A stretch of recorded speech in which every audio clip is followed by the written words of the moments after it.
Okay, we are live and on air now. Hi, everyone. Thank you guys so much for joining the webinar tonight. We're really excited. Our host will be Mike Wales. He's a former member of the Udacity content developer family. And oops, okay, sorry. I think for some reason my camera isn't showing up on this, but that's okay. We'll just keep going with it. What's most important is that we have Mike showing up. But yeah, so we're really happy that you guys have joined here. And we're going to talk about the topic of the evening, which is getting unstuck on FEND P3, the memory game. So we know this is a really difficult project for many students. So we're really excited to hear what you have to say, Mike. So by the end of this, we hope that you guys will have some tips and tools that you need on how to approach the project. So first, let's talk a little bit about how this is going to go down. We took all the questions that you all submitted to structure the content of the webinar, so thanks to everyone who sent them in. Mike's going to do a high-level overview of common themes from your questions, and then he'll dive into the code. And then once this is over, we're going to share the link to the recording via email, and then from those who registered, and then we'll also send it around in all the Slack channels. And just a reminder, in the last 15 minutes of the webinar, we'll open it up to live questions to make sure that anything that you guys see that's going on during the webinar, you can ask questions for. And you'll submit those questions on the live chat, which you can access. A lot of you guys are already in there right now. So you can access them just on YouTube on the right-hand side. There's that the place where you can enter your questions. And yeah, so that's basically it. We'll do the best to address all of your questions. And yeah, we're just going to jump right into it. So I thought we could have a little introduction from you, Mike. So just to give everyone kind of the overview, Mike is now the VP of Engineering at Moonrise, which is a company that's based in Chicago, where he leads and develops engineering teams to improve people's lives via key levers of social change like education and employment. And previous to this, as we mentioned, Mike was the director of content development at Udacity, and he actually helped create the content in the FEND Developer Nanodegree program and managed all the content developers within the company. So thank you so much, Mike. Yeah, we'd love to hear just a little bit about you, how you got into developing. Yeah, just take it away. Yeah, so once again, thank you everyone for attending. Thank you for submitting those questions. It was really useful to design this. I got started in web development, programming specifically at a really young age, about 13 or 14. My dad brought home a computer, and I just recognized that, or I learned eventually that I could type these commands into it and make it do whatever I wanted, and that was pretty appealing. But then once we finally got on the internet, I came to this understanding that, you know, when I went to Yahoo, which was the prevalent search engine at the time, and I typed in, you know, I don't know, Legos or whatever, there wasn't someone at Yahoo that was like, oh no, Mike searched for Legos, like let me build him a web page. There was computer programs that were doing it. And as I'm traveling around the internet, you know, I came to this understanding that people are building these things, and if they could do it, I could do it. And so I just kind of searched around, and I mean, if Udacity had existed at the time, that would have been amazing. But just kind of searched around and learned how to do it myself. I did that for a number of years I did it for the Air Force through a number of government contracts. And then I believe it was, what year is it now? 2018. So 2014-ish. time frame, 2013, a recruiter at Udacity stumbled across my blog and emailed me and was like, hey, we really like what you're writing. We think you'd be a really amazing content developer for us. What do you think? And it just happened to be perfect timing. I was kind of bummed out in my current role at the time, and I was familiar with Udacity, but I had never really considered it a viable option. This was like Silicon Valley, and I was a self-taught like nobody. And so, but I was like, yeah, give it a shot. And yeah, went from there. It was an amazing learning experience, and I enjoyed every minute of it. Great. That's great. Yeah, thank you for the intro. And yeah, could you just real briefly tell us a bit about what Moonrise is and kind of like where you're at right now and what you're doing? Yeah, so after joining Udacity, I really got on this kick of my work being very mission focused and related to, instead of just putting, millions of dollars in someone else's pockets, but like actually improving people's lives through technology. And so there came a point where I felt like I'd done what I needed to do at Udacity, and this opportunity at Moonrise presented itself. And at Moonrise, what we're really focused on is helping people that are living paycheck to paycheck discover opportunities for work. They don't want to be given a handout. They don't want to go on some government program. They want to work hard, and they're reliable, dependable people. But sometimes just finding those opportunities is really, really difficult and takes a lot of time.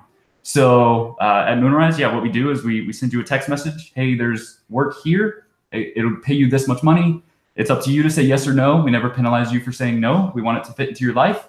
And once you complete your shift, we pay you within hours. So it's going very well. It's an exciting problem to solve, and but we still have a lot of room to grow.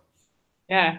Okay. Cool. Thank you so much. That sounds really interesting. And if anyone out there wants to check out Moonrise just to get an idea of what it is that Mike does, you can just check out the website.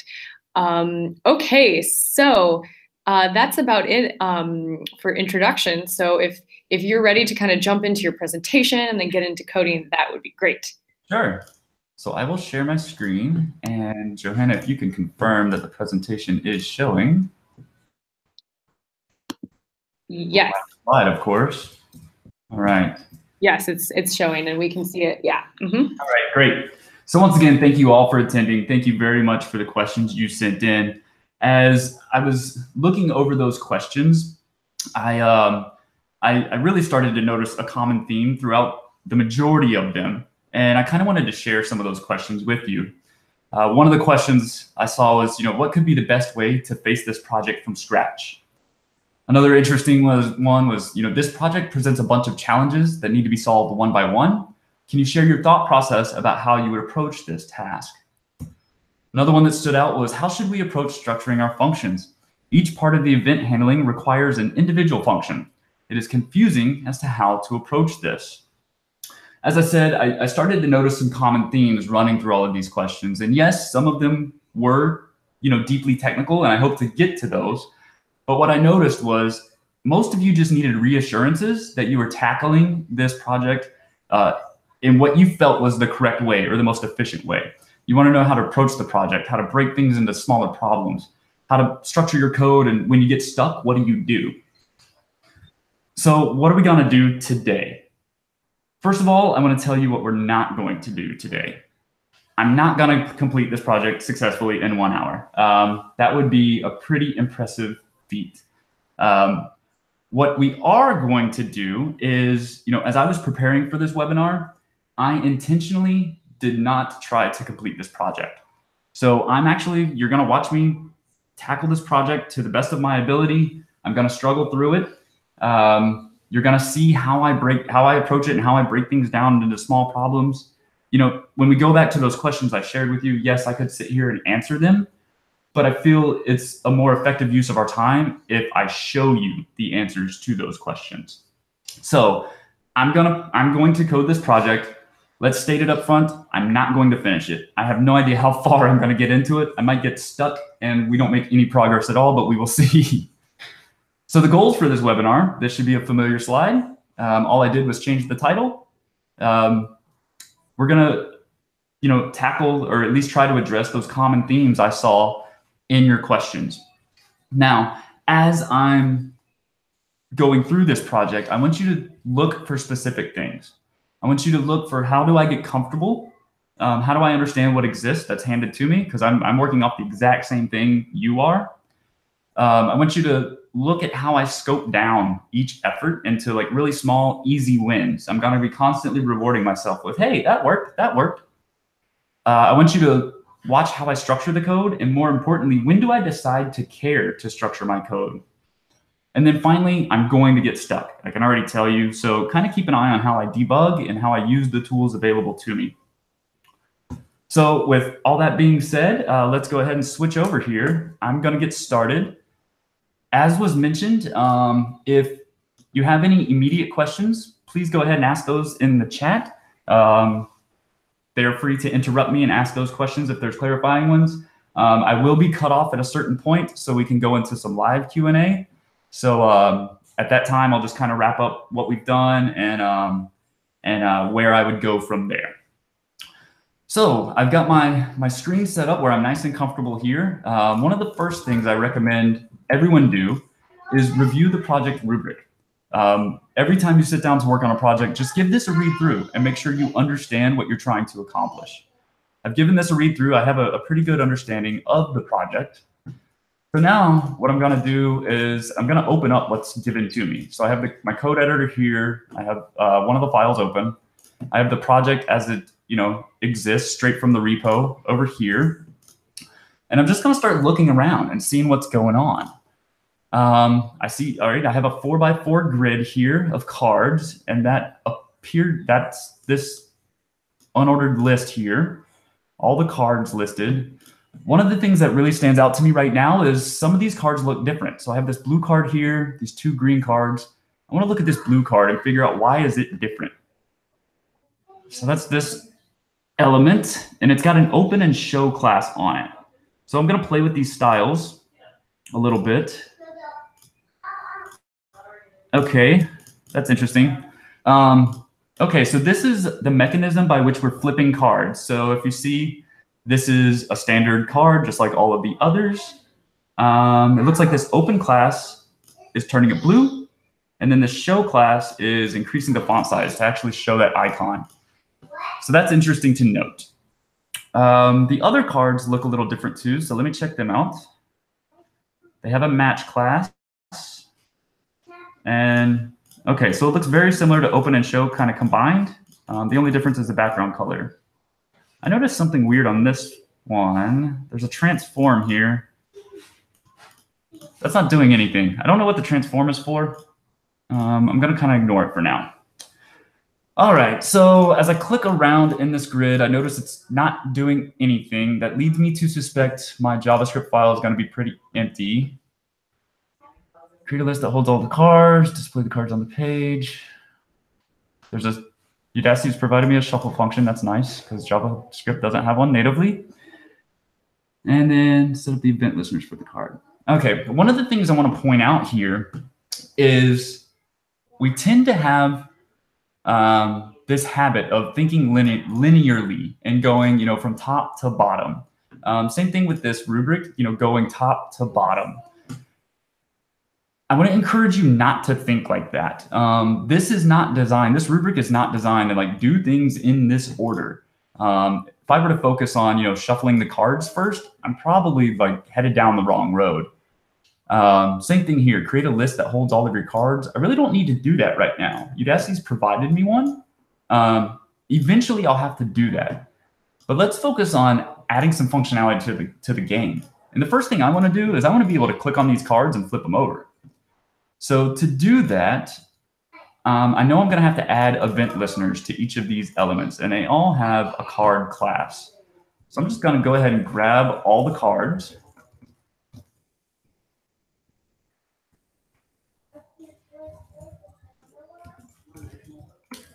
And one of the things I want to point out is you're going to see I'm using ES5 syntax. It's kind of embarrassing, but I have not sat down and spent the time learning ES6 syntax yet. It's one of my goals for this year. So you're going to see me use bars. You're going to see me write out long function names. I won't be using arrow functions, but that's OK. I will eventually learn it. So I've got all of my cards here. I want to loop through all of them and add a click event listener to them. I know the event listener passes an event object into it, and I'm going to just log that out and make sure that my clicks are working. Refresh the page. I'm in my console now. OK, as I click, I do get this event here. All right, so the next thing I want to do, now that I'm clicking on things and the browser is recognizing that fact, I need to figure out how to grab this card. The click handler is passing in a function Wonder if I could can I just use that card variable right there? That would be nice. Okay. So it's got that. So if I do, let's see if I can add a class to that. What are they? They're open and show, right? Open, show. Sweet. All right. So we got cards flipping over. Awesome. If I were worried about version control right now, which I'm not at this point, I would this would be a commit. Great, cards are flipping. Okay, so my cards are flipping. One problem down. All right, as we can see, the next problem is that I can flip more than 2 cards. All right, so let's tackle that. Hey, I just want to interject really quick. Is there any way you could zoom in a little bit? I know some of our viewers out there are wondering that. On the code? Yes, on the code. Yeah, how about this? Whoops.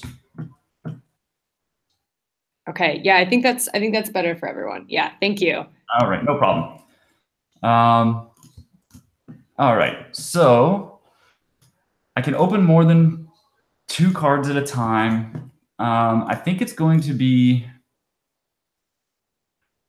I could keep just a count. Whoops, I could keep just a count of the cards, but I think, so I'm kind of thinking like maybe, num open cards and then keeping a count of them, but it might be useful to just be able to store the individual cards in some sort of, structure here. So if I do open cards as an array, then I can always get that count that I was looking for by just doing open cards.length. So, all right, so we have our open cards array. And so I just want to push the current card into that array. And then if open cards.length is greater than or equal to 2, I'm going to want to hide the cards eventually. Otherwise, open the card up.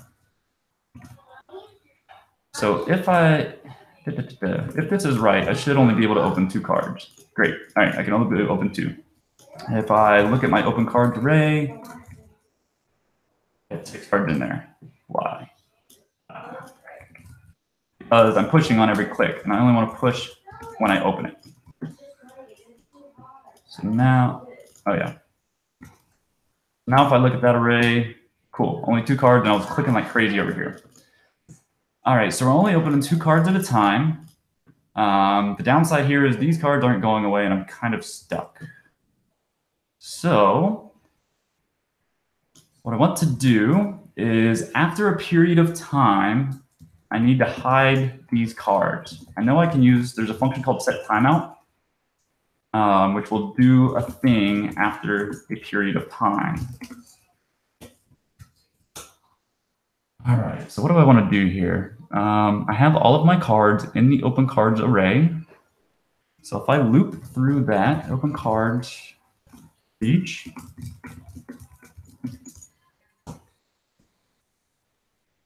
and I can just card class list remove open and show.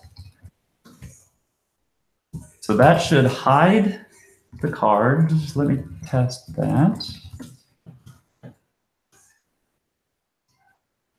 Not doing anything. Set timeout if open cards and greater than or equal to 2. Open cards for each. All right, so let's see if this function is even firing.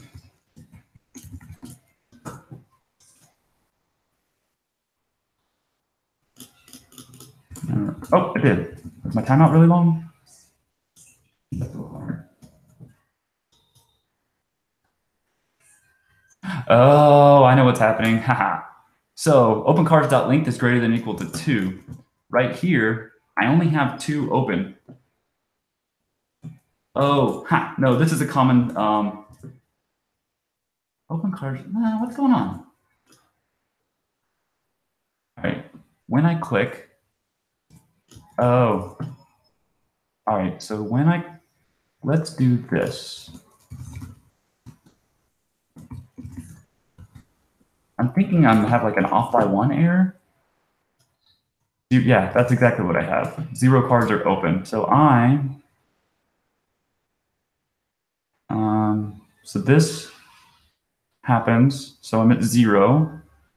And the next click is 1. At this point, I would want it to close. I could just change this to 1, but that feels wrong. So what's going on? Let's do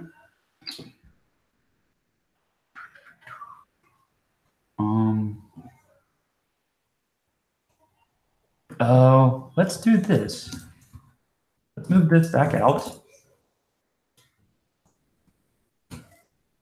So that increases it. Let's bring that up to 2 because inside here, I'm going to want to reset this to 0. Oh, that was really quick. Okay, so quick you can't even see it's open. Why is it not doing it?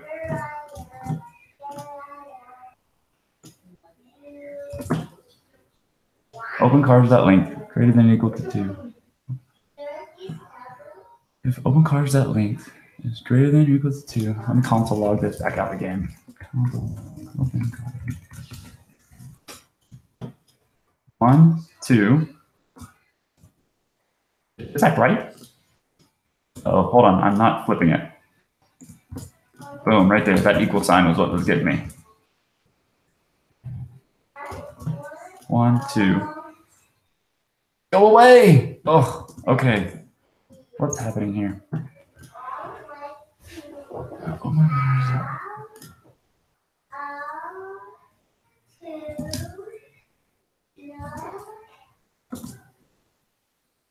All right, let's rethink this. Oh, maybe I was trying to go too quick here.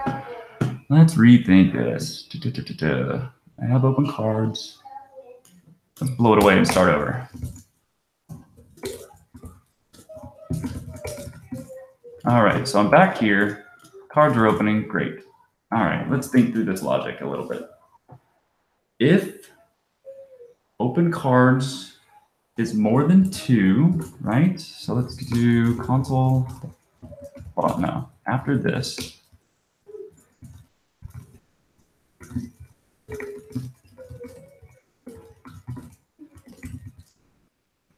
All right. 1 open card, 2 open cards. I need you to go away at that point in time. So if open cards.length is greater is, let's just do equal to 2 for now. Equal to 2. Then open cards for each.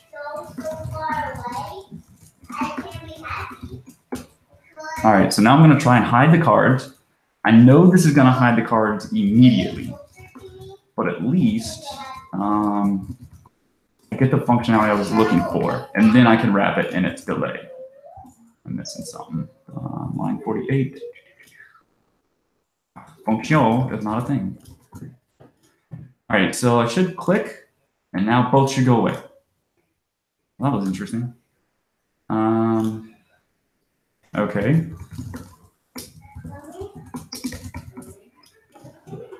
Click, both go away. I'm never showing that one. This needs to go here. 1, 2. Okay. Even though I'm not seeing the second one there, it is opening. We can tell down here. It's because of my delay. So now let's introduce our delay into it.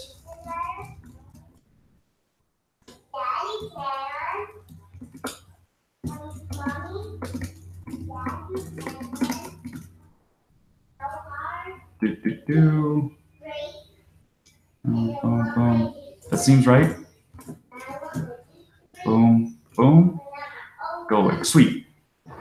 Okay, the only thing we're missing is we're not emptying open cards out. So if I look at open cards, yep, still 2 of them. That doesn't need to happen within this. Ooh, maybe it does need to happen within this set timeout. Because if I blow it away here. Oh, is that what I was running into before? Now I'm curious.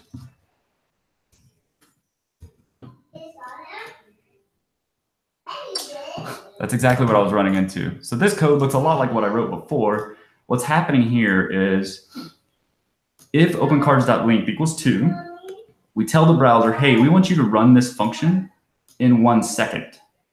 And then I go ahead and wipe out the array. And then it runs this function and opencards doesn't exist, like it's empty. So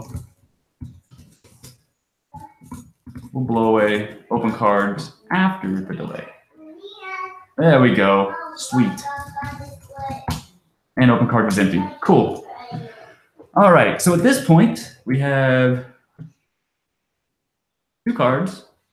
Let's get rid of that stray. You can only open 2 cards at a time. In theory, if you click fast, you can get 3 open.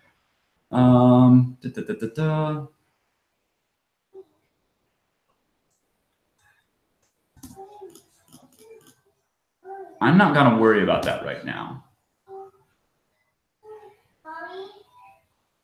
Yeah. I think that's a bug I would track down later. Let's just say the user needs to play nicely for now. Okay. So the next thing I would want to do, let's make sure nothing weird's going on here. I'm going to click on this. Oh, what was that?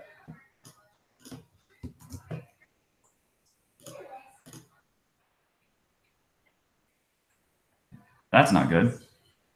All right, so I've double. 1 click on that, doesn't do anything. 2 clicks on it. Womp, womp, womp. All right, what happens?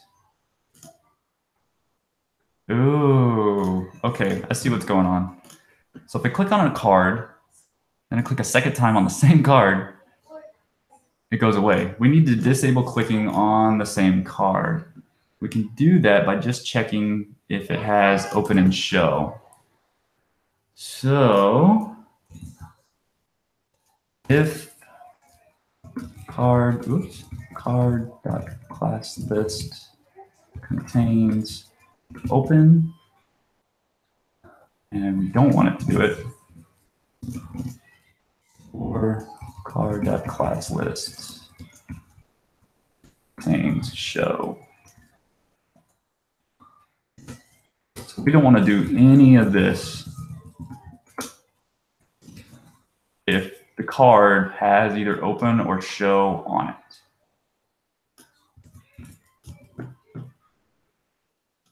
Click, click, click, click, click, click. Cool. Click, click, click, click, click, click. All right. So that's that. What about these match cards? I bet you they do the same thing, don't you think? Yeah, they sure enough do.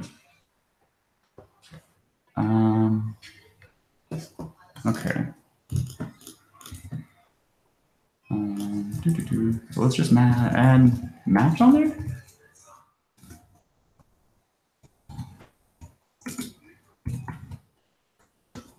Sure. If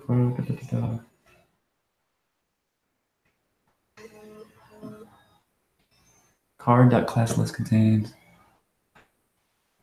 if. Hold on, let me think about it. If the card does not, if it does not have open, or, ooh, are these backwards?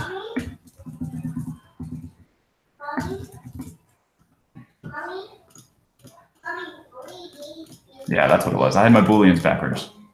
Common mistake. Okay, so we're opening cards. That's awesome. We can still get more than 3 open if we click quickly, but not worried about that too much. I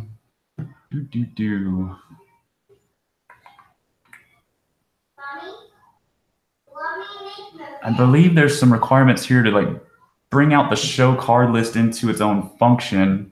I don't really want to do that right now, though. It's really like this one line. A function feels like a waste. Let's try and match the cards now. So if I click two of these, it should recognize that. And it should then add the match class to them and remove the open show class. So how do I know if these two are the same? Those are the diamonds. Really, the only unique piece of data here is this class name here, FA diamond. So I could do something like JavaScript. So this is all cards going away. So we need to check for the match before we make cards go away. So let's just put a comment here, like if cards match go away. Okay. Check if they match. What I could do, and this feels pretty horrible to me, I could do something like first card type equals open cards 0. Then I could grab the icon, right? First card, and I grab the icon from it, and then I look at its class list for the first item.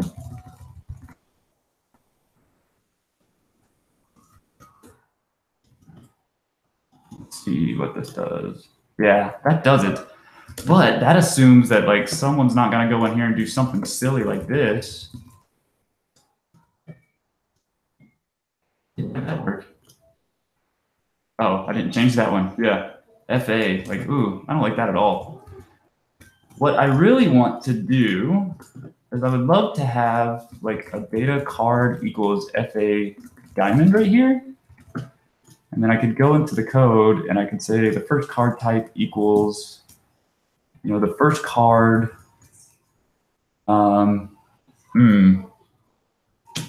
I've been doing so much jQuery lately. I don't know how to do this in vanilla JavaScript. Vanilla JS get data attribute. In the end, dataset dot whatever's before the thing. We could do dataset dot, what did I call it? Card. Is it a function? Let's see what happens. Okay, so that does exactly what I think. I like that structure better because now that information is on the data-card. I don't want to type this out manually on every single one. So it seems like it's now time to blow all of this away and dynamically generate our cards. I could like programmatically go in and grab all these and then generate the deck and then blow it away. But I think the easiest thing to do, am I using cards globally? No. Ooh, I'm grabbing it here. All right, so this is something for us to watch out for. I'm about to delete all of these, which means this query selector all card, when it runs, is not going to have anything to work with until I dynamically generate all of my cards. So this sounds like the beginning of a function in a game, which I'm going to call eventually in a game. Because I feel like I'm going to have to, you know, I know I need to shuffle a card. I'm going to have to like reset this moves counter. There's supposed to be a timer involved. I'm going to have to do all these things over and over and over again. So I'm just going to plop them all in there. So I need a list of all the cards. It's probably just easiest to type this out manually. There's only 8 different kinds. What else do we have? Plain O.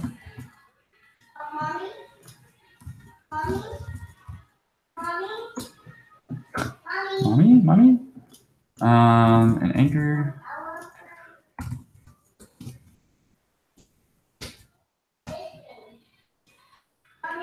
A bolt.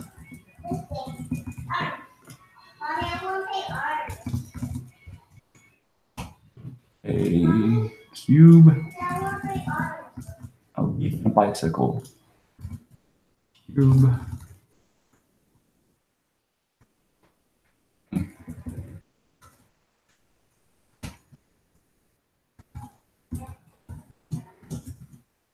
Leaf and a bicycle. Okay.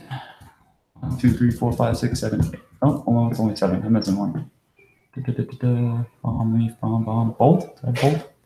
Yes. 1, 2, 3, 4, 5, 6, 7. Oh, this is annoying. Paper plane. Oh. Anchor, bolt, cube. Does anyone see which one I'm missing? Very obviously. Are there only 7 different types? All right. Diamond. Plane. Down there. Anchor. I have one already. Bolt. Down there. So now I'm just going through this list and deleting out the non-uniques manually. Cube I have down there. Should end up with a list. Anchor, anchor, anchor. I do not see an anchor. Leaf. I have a leaf. Bicycle. I have a bicycle. And do leaf. Don't bolt. Don't bicycle. Paper plane. Cube. 1, 2, 3, 4, 5, 6, 7, 8. Yeah, I'm definitely missing one. Diamond. Diamond. Plane. Paper plane. Anchor. Anchor.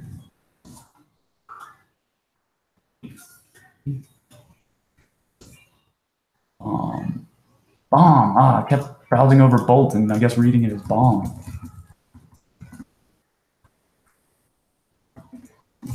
All right. Oh. Cool. So that's all that. I'm also going to grab this chunk right here because that looks like a good, come on, card template.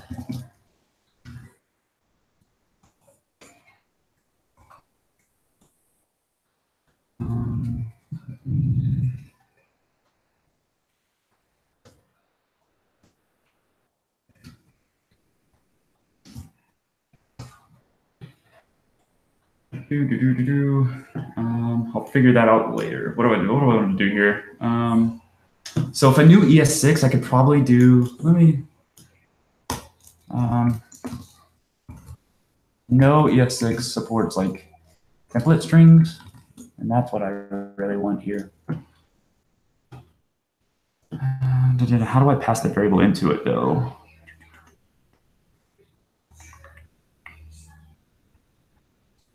Oh, I just do it, huh? Let's test that out. Var name equals, let me bump up this. So I'm learning about template literals now. Console.log, my name is name. Sweet, so that just works. So all of this actually needs to go, if I do something like function generate card,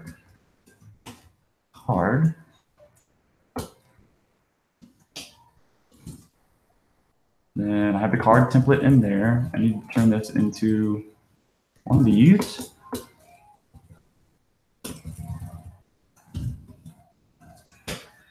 Boom.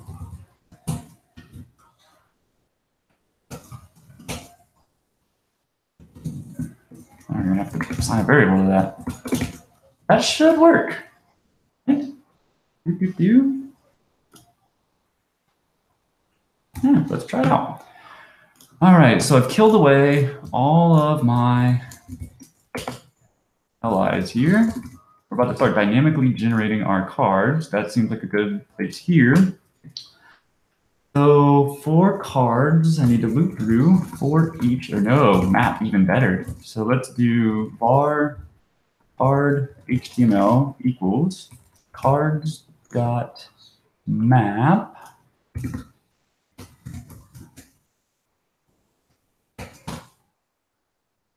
turn generate card. What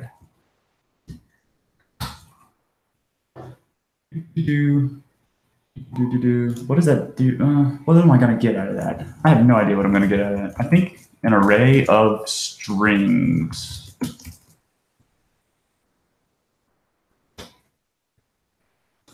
Let's see what happens. Yep, that's exactly what I got. An array of strings. Cool. So then I need to, I can card HTML join on an empty string. And then I need to grab the deck, document.query selector.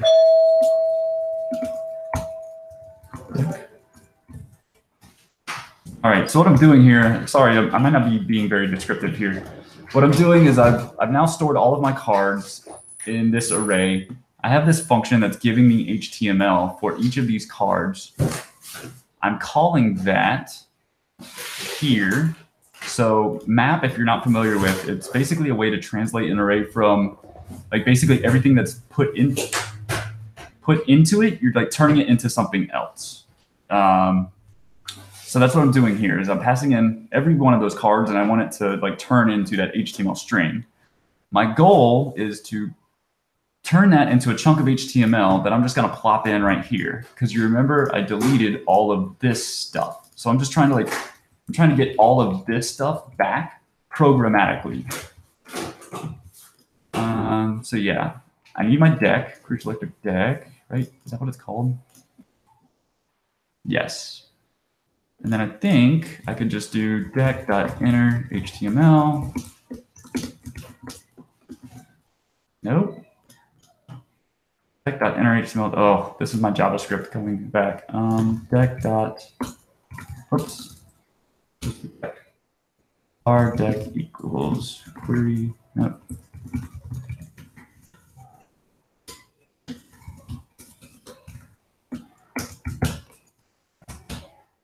All right. So deck.text.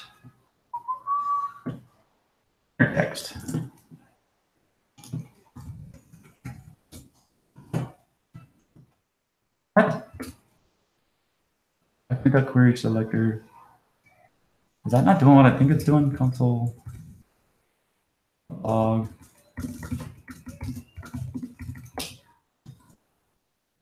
It is. Oh, intertext isn't a function. It's a property.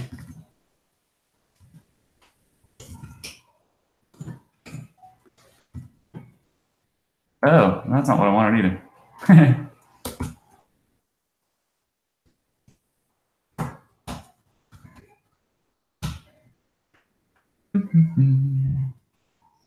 Intertext. Those are all events.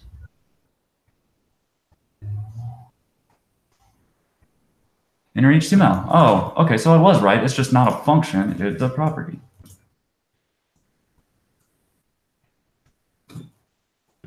There we go. All right, we got our card back. Hey, and it even still click right. That actually surprises me, but I'm just going to roll with it. All right, so the only thing, there was a requirement to shuffle our deck. All we really have to do here is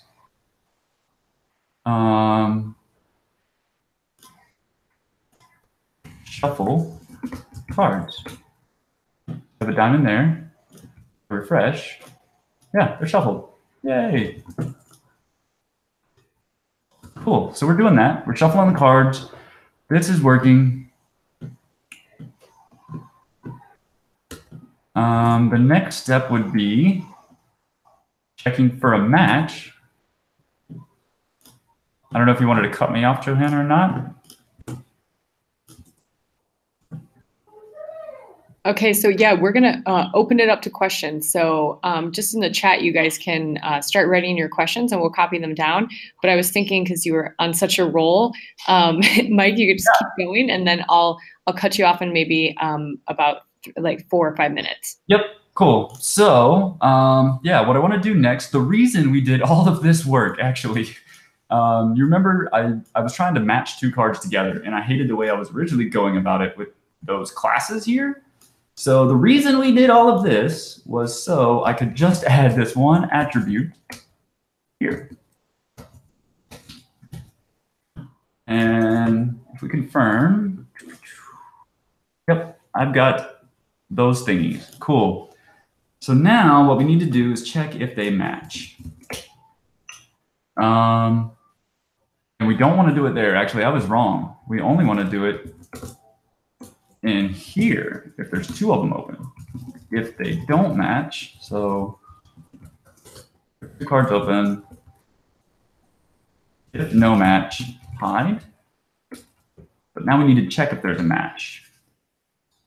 I can do that by grabbing, so if open cards 0 dot, what was it, data set dot card equals open cards 1 dot data set dot card console dot log is a match. Let's make sure this is working the way I think. All right, we're gonna cheat. This one and this one are matches. Let's go to the console. Get rid of you, you're annoying. Boom, boom, yes, all right. So if that happens, we don't wanna hide them. We do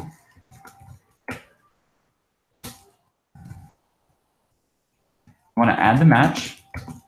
We need to remove the open.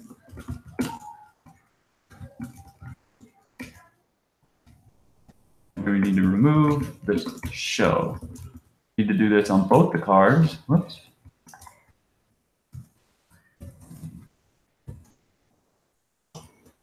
And we need to else this out.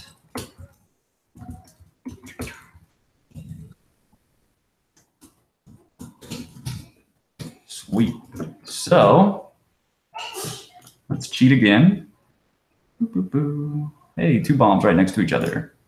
That one, bam. Heck yeah.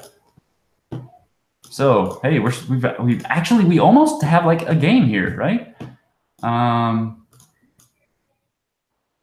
Oh, why didn't those 2 go away? That's not good. Bummer. I got super excited there for a second. Open card. Da, da, da. Oh, you know why? Because right here, when I'm making a match, this open cards going to an empty array is only happening if there is no match. I had a match, so I bet you if we look at open cards right here, it'll be 4. Yep, 4. So we always want open cards to empty out. Ooh, but we had it right here for a specific reason because of this. So I'm just gonna add it again right here. This is kind of like a little we'll live with it for now. So they're going away, cool. And we have 2 anchors here. Whoops. I'm horrible. There. All right. Cool. So we almost have a game. The next thing I want to do, like these are matching. We're supposed to have a score. So let's go ahead and play with that. Now, there are 2 ways to go about this. I see a lot of people try to maintain data in 2 different places. You see, you have this 3 here. And you're like, oh, let me just use that. And then I'll update this. I don't like that approach at all. I prefer to keep the data in JavaScript and change it there. So my first inclination is to like say, hey, we're initializing the game. Let's put our moves right here in init game. But we need to remember that JavaScript has functional level scoping. And eventually I'm gonna like be pulling all this stuff out into its own functions. and they're not going to have access to this moves thing. And I need to update moves right here. Which means this needs to be defined at a higher level, like outside of this function. So I'll just put it here. Remember Java variable hoisting. So even though it's here, like it's fine. I mean, if I were really being picky, I would probably do it here. But yeah, when this function is called, moves will be available. So moves equals 0. I'm going to want to store that element in a thing, in a variable. I believe it's called moves, right? Yeah. So move counter var moves, moves equals 0, move counter dot text equals moves. Cool. Oh, bummer. That move counter is in there too. I don't want that out. Okay, Mike. I know you're really on a roll, so I hesitate to stop you, but we have some live questions. If you don't mind, we hop into those. Okay, so the first question we have is, do you think it's a good idea to remove the event listeners from the cards at some point during the game? Boom. Yeah, so that is actually something I had considered. So if you note, adding event listeners is kind of expensive, particularly when you're manipulating the DOM in the way we were. What I would actually do in this project is events bubble up in JavaScript. So if you remember, I had the deck element, and then I had individual cards, and then I had the icon in the middle. If I click on that icon, what the browser does is it says, hey, icon, do you have a click event handler? And the icon says, no, I don't. Ask the LI. And the LI says, hey, do you have a click event handler? And it says, no, I don't. Ask the deck. And it just keeps going up and up and up. So if I were concerned about performance with this project, and 16 event handlers is not that much, what I actually would have done is I would have put the event handler on the deck. And then inside that code, I'd say, okay, if the target is a card LI, let's do things. Otherwise, let's not. And then you only have one event handler on the whole page. Okay. So event bubbling is what that is called. Okay. And then that would prevent then you wouldn't have to remove event listeners and add them. Like you just have one big one on the deck. All right. Thank you for that. Okay. And the next question is, let's see, how could I check the cards so that if I click 2 times, the same tile doesn't count as a successful match? Yeah, so we actually did that in our project. I ran into that bug. And what I did was in the event handler, one of the first things I do is I check the class list for that card to see if it has the class open, show, or match. If it has those, I don't do anything. We actually ran into that bug. Go back and look. You'll see on line 75 at the end of the project is where that code ended up landing. I don't remember what minute mark we ran into that bug, though. Okay, cool. The next question we have is, how are you supposed to set the timer for the game when it starts? Yeah, so the way I would do that is so you saw me use a function called set timeout. And what that does is it says, hey, JavaScript, wait. We used 1 second. Wait 1 second before you run this function. Set timeout has a sister called set interval.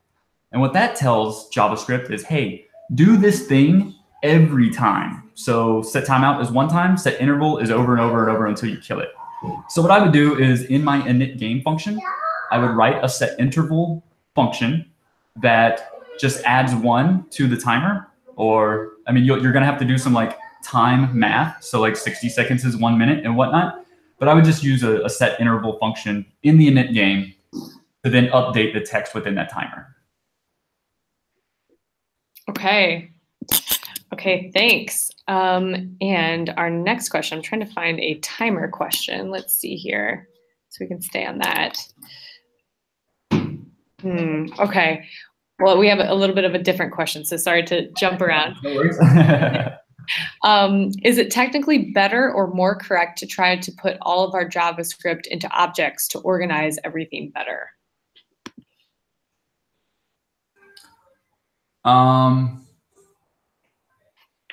It depends.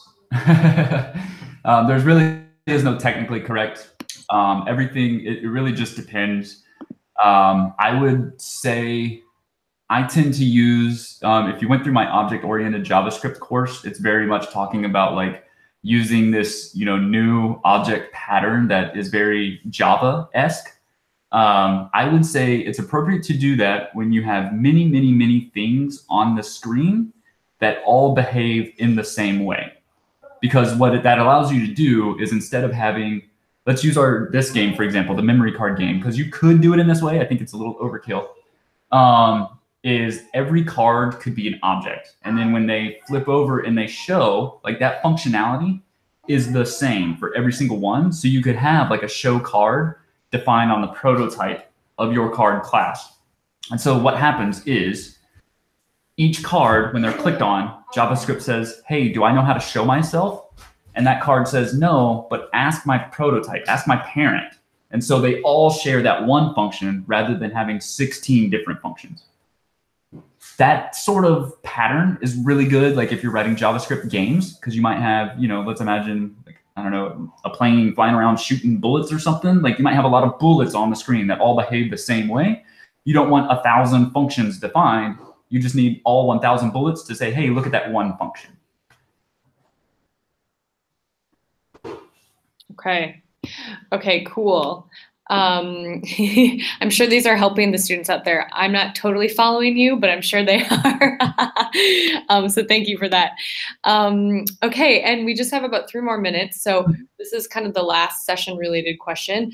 A student asks, should we create a programming tree to start? I'm not sure what programming tree means in this context. Okay. My guess is, I'm going to take a guess and say, like, it's kind of defining everything you would do in comments. So like saying like, okay, here's my step 1, I want to do this. Step 2, I want to do that. I think that's helpful. I would just encourage you that kind of what I spoke about at the beginning, where we were looking at the comments in the file and we were looking at the rubric, that's a very linear style of thinking. And eventually with my project here, I'm going to be chopping this up and throwing things into functions all over the place. And so, code or JavaScript specifically does not execute linearly. So we tend to think linearly, but eventually your program is going to be like designed and like visually look a different way. So just don't get pigeonholed into that, like, step 1 goes at the top and then the next step is below it, and that line of thinking. Okay. And I'm not sure if that's what they meant by programming tree, but but still, that's really helpful in kind of like how to approach the project. Okay, and then I see one more timer question that popped up. How do you stop the timer from running? Yes, so that is, so set timeout and set interval both have opposite functions called clear timeout and clear interval. So you saw me in this project, I just did set timeout and passed the function in. But what set timeout actually returns is a timer ID. So if I did something like var timer equals set timeout, I get back like 32. That number 32 can be passed to clear timeout to kill that timer. And actually, if you saw my bug where I was opening up, like if I clicked really quickly, I could open more than 2 cards. I think if I would have brought in some sort of mechanic to like wipe out a timer, that would have solved that bug, which is one of the reasons I kind of waited to save it for later, because it was going to send me down a rabbit hole a little bit. Okay. Okay, great. Well, those are all the questions that we have time for today. Yes, thank you so much. This is actually the first kind of webinar that we've had with this group of students where someone has gone through a project. So I think it seems like it was really helpful for them. So yeah, thank you so much. And also thank you for talking everything through. I think that's really useful to everyone. And just for all of you guys out there watching, this has been recorded and we'll share the links out. So don't worry, you can come back to this and take a look. And Mike, thank you so much for your time. And yeah, it was great to learn with you today. Yeah, no problem. And I don't know the right term. What is it? A mentor or an advisor? I'm a Udacity thing that allows me to be in the Nanodegree Slack channel. Okay. So if you have any questions, please don't hesitate to ask. I mean, that's kind of my role in that capacity is to help, and I like to do so. Okay, so you're in the main FEND Nanodegree Slack channel. I'm in the Front-End Nanodegree Slack channel, as well as the Udacity alumni for when you graduate. Okay, great. So they can just like write you a message and you're available there? Absolutely. Peer moderator is what it's called. Okay. That's great. Thank you for sharing that. Yeah, so definitely reach out to Mike. And yeah, thank you so much. And yeah, we'll just end it now. And yeah, thanks a lot. All right, thanks. Okay, bye-bye.